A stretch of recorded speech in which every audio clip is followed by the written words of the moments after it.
Olá, gente! Voltamos no nosso novo episódio do Delas para Elas com a doutora Luciana Lessa, nutróloga, que vai falar agora um pouquinho pra gente sobre a importância do preparo nutricional para qualquer procedimento cirúrgico, e não é um procedimento cirúrgico só oncológico ou de grande porte. Recentemente eu mandei uma paciente para ela que tem uma perda muscular muito intensa, que tem sintomas uroginecológicos que a gente vai precisar operar, mas todavia, entretanto, porém, antes de qualquer coisa, ela precisa reabilitar o assoalho pélvico com a fisioterapia pélvica e ganhar massa muscular. Exatamente. Por quê? Porque massa muscular é a nossa reserva de energia. O corpo ele vai queimar gordura e vai queimar massa muscular.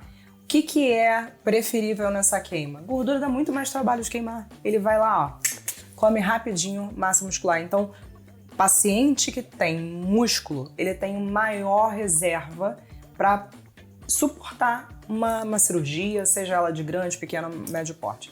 E aí, lembrando que quando você vai fazer uma cirurgia, a gente se preocupa muito em fazer exames, diagnosticar corretamente, mas se preocupa pouco em preparar o corpo para o grande estresse traumático que a cirurgia é. E aí, o que a gente está preconizando na nutrologia? Que esse preparo seja, obviamente, feito com um especialista, mas à custa de proteína. O paciente ele tem que aumentar o aporte proteico dele, porque a proteína vai ser muito consumida no processo cicatricial. Parece óbvio, mas é muito pouco falado.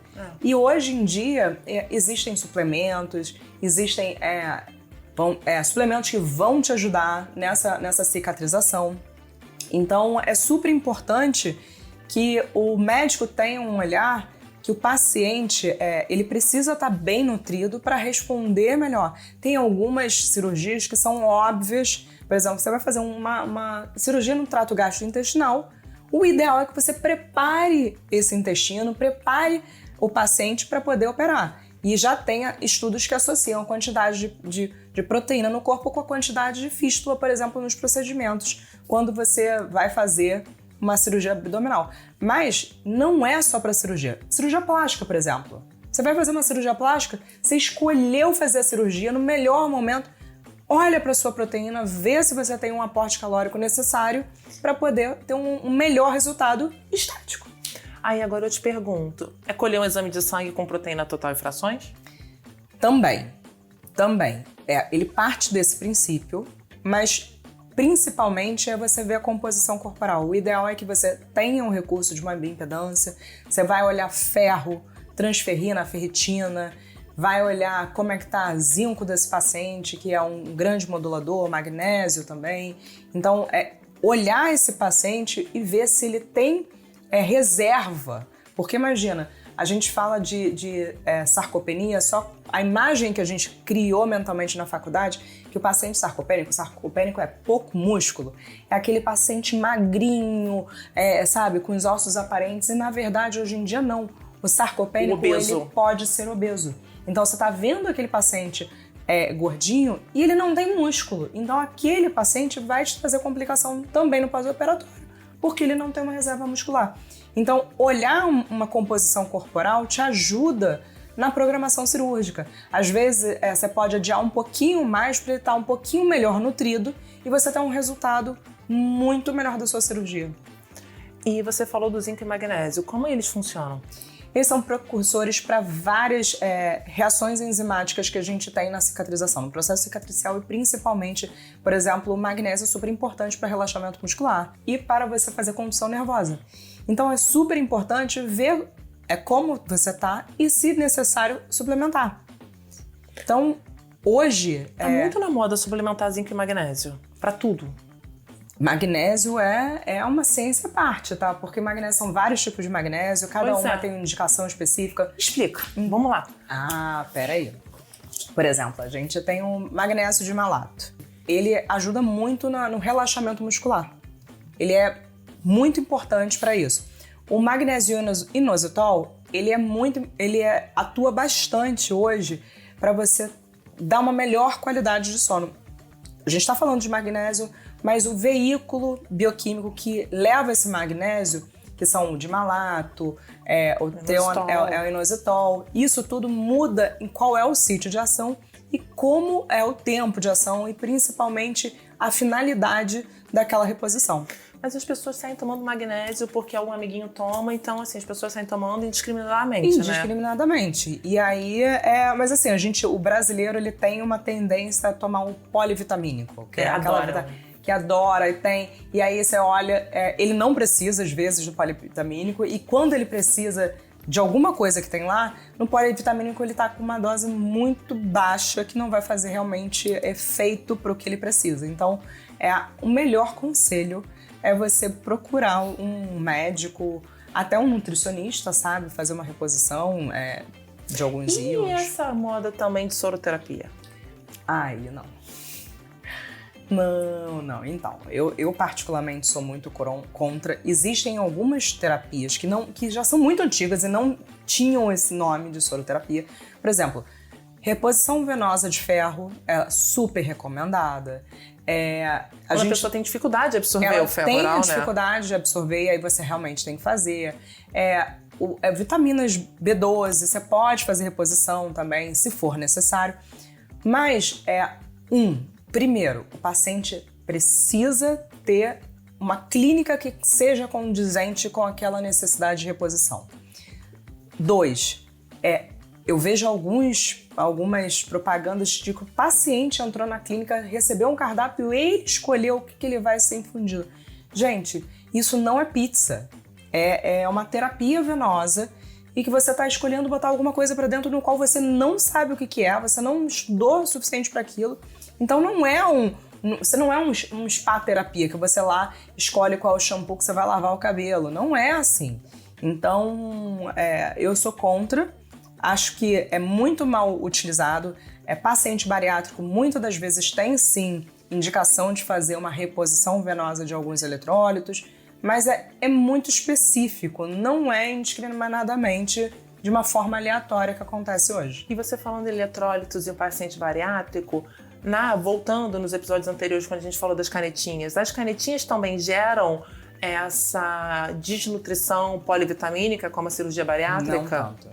Não, você pode ter uma desnutrição, você pode ter uma desabsorção por conta de baixa ingesta, mas não por conta de desvio de trânsito, que é o mecanismo de atuação de uma cirurgia bariátrica. Mas antigamente a cirurgia bariátrica você tinha o bypass, hoje em dia você só tem corta grande parte do estômago. Mas mesmo assim, a parte que você corta ainda produz, ainda tem uma desabsorção. É muito menor, mas ainda tem. Mas as canetas, por si só, elas não vão te depletar que nem uma cirurgia bariátrica. Você faz essa depleção porque você não está comendo corretamente. Você não está botando nutrientes de qualidade para dentro, tá? E aí, não dizer que elas não fazem, elas podem fazer. Porque você pode deixar de comer. Porque você vai continuar. Se você não mudar seu estilo de vida, comendo só besteira não comendo coisa saudável. Você vai ter E aí, tomando ou não a canetinha, né? Sim. O que acontece muito, né? É raro, mas acontece muito. É o obeso desnutrido, né? Super. Que a gente já falou. E cada dia mais. Super. Hoje em dia, eu vejo que comer virou moda. E aí existem alguns subgrupos, por exemplo...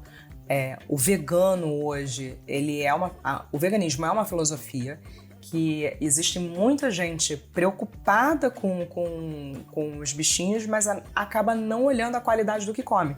Ele só não come coisa animal, ele protege, ele tem toda uma filosofia, mas às vezes ele não come com qualidade. Então, eu pego alguns veganos no consultório também que tem uma dificuldade em como comer bem e saudável, e que é possível. O veganismo, ele é totalmente possível, só que você tem que fazer isso de uma forma muito bem orientada. Então, assim, como é que você... Voltando agora para a parte onde a gente estava falando do paciente em pré-operatório, que todo mundo deveria, em qualquer tipo de cirurgia, porte de cirurgia, passar por uma avaliação, como é que é essa avaliação? Você falou que colhe ferro, ferritina, transferrina, proteínas totais e frações. Faz uma bioimpedância. Faz uma bioimpedância. E aí você vai avaliar. Tem paciente que você fala assim, não, esse paciente está bem, pode ir? Ou você sempre suplementa alguma coisa? Não. Começa uma dieta hiperproteica? O ideal é que você olhe e avalie. Tem alguns pacientes que realmente têm uma boa reserva muscular, eles estão eutróficos, não tem nada o que você precise adicionar, pode ser liberado tranquilamente. Tem paciente que necessariamente vai precisar fazer um aporte proteico maior para fazer uma cirurgia melhor, mas eu sempre recomendo você aumentar nas 2 semanas, na véspera da cirurgia, o aporte calórico, o aporte proteico. Porque você prepara o organismo para aquele E como aumentar o aporte proteico? De uma forma simples que a gente possa usar em geral, quem estiver nos assistindo e vai fazer uma cirurgia possa fazer em casa. Comer mais proteína com baixo teor de gordura. De preferência, se a pessoa não tiver restrição, não tiver alergia a ovos, pode comer frango, a clara de ovos. Mas pode comer o ovo de uma forma geral, mas a clara, obviamente, tem mais proteína. Tem albumina, né? Tem mais albumina. Pode escolher um whey protein de qualidade. O que é um whey protein de qualidade? O whey protein de qualidade, aí eu vou dar a dica, tá? Você vai pegar o rótulo, olha lá atrás o rótulo, e aí vai olhar. Uma porção, por exemplo, tenha 30 gramas. E a quantidade de proteínas que está lá no rótulo, nessa porção, 20 gramas. Então você vai pegar 20 divididos por 30, vai te dar mais ou menos 66% de proteína por porção. A gente fala que a partir de 70% é um whey protein de alta concentração de proteína. Então, se essa relação for maior do que 70%, você está falando de um whey protein de muita qualidade. Então, isso vale para qualquer coisa que está falando que é high protein. High protein, você tem que ter mais de 70% pelo menos de proteína dentro da porção na qual você está comendo. Mas quantas porções dessa de high protein a gente tem que tomar por dia, 2 semanas antes? Então, aí realmente eu preciso que o paciente vá à consulta para a gente fazer o cálculo necessário para ele. Mas tem um mínimo basal para que qualquer pessoa possa tomar? Não, a gente tem um cálculo no qual é recomendável que aquela pessoa ingira diariamente até a cirurgia. Um paciente eutrófico, um paciente que está normal, é de 1,5 de proteína por dia. Então, a mais, né? Por quilo por dia. Então, um paciente de 60 quilos, eu tô falando de 90 gramas por dia de proteína. Não é a mais, que ele tem que fazer uma dieta que tem 90 gramas de proteína por dia. Ao todo? Ao todo. Entendi. Só que é super difícil, tá? Por quê? Aí vai uma dica. Proteína gera saciedade. A pessoa que tá querendo emagrecer, foca em comer proteína de baixa gordura, que ela vai ficar melhor saciada e aí ela emagrece, porque você não consegue comer muito aquelas besteirinhas. Tá bom. Tá difícil essa conta de matemática. Toma um shake aí de proteína e tá tudo certo. Mas é importante mesmo, e aí eu te falo por uma experiência pessoal minha, familiar, que meu pai corre, fez maratona até os 60 anos, faz musculação, nadava também, ou ainda nada, sei lá. E ele, em 2020, descobriu um câncer super agressivo de fígado, ficou 2 meses internado, passou por uma cirurgia super grande, tirou 70% do intestino, fez uma anastomose com o intestino e não teve uma complicação. Isso porque ele só tem um rim e o pós-operatório dele foi maravilhoso. Está aí por aí cantando, fazendo besteira, tudo que ele não deve, mas todo mundo diz que ele está muito bem, que ele está aí por ser uma pessoa que sempre prezou muito por massa muscular, cuidados e atividade física. Comia besteira, fazia besteira, mas tinha massa muscular. Gente, besteirinha uma vez ou outra a gente pode comer. Somos seres humanos, a gente está mudando a estratégia para a condução da vida daqui para frente, mas os prazeres da vida estão aí. O problema não é a persistência, ela não está em fazer o certinho todos os dias, o tempo inteiro. A resiliência e a persistência está no quanto você sai do trilho, o quanto você volta pro trilho. Então eu acho que é isso a mensagem. A gente pode dar uma escorregada, mas a gente tem que ter um foco no que você quer pro resto da sua vida. E eu li outro dia uma frase que me impactou bastante. Hoje é o dia mais cedo que você pode ter para fazer uma mudança. Aí leia novamente, porque realmente hoje é o dia mais recente na sua vida que você tá mais novo para fazer essa mudança. Você tá com 60 anos, você vai viver até os 80, então aos 60 você pode fazer essa mudança, aos 40 você pode fazer a mudança. Então hoje é o dia mais novo para você fazer na vida, na sua história, para fazer um novo caminho. Amei, gostei, vou roubar. Amiga, obrigada. Eu achei maravilhoso, super informativo. Se vocês ficaram com alguma dúvida, não deixe de mandar mensagem. Sigam o site dela. Qual é o seu site? www.doutoralucianalessa.com.br e lá você pode fazer um teste gratuito para descobrir qual é o seu fenótipo alimentar. Sigam ela. Se vocês gostaram desse conteúdo, se vocês querem saber mais sobre saúde e qualidade de vida, principalmente focada para o público feminino, para nós mulheres, envelhecer com saúde e com qualidade, não deixem de seguir o canal, ativar o sininho e deixar o seu like. Um beijo, fiquem com Deus.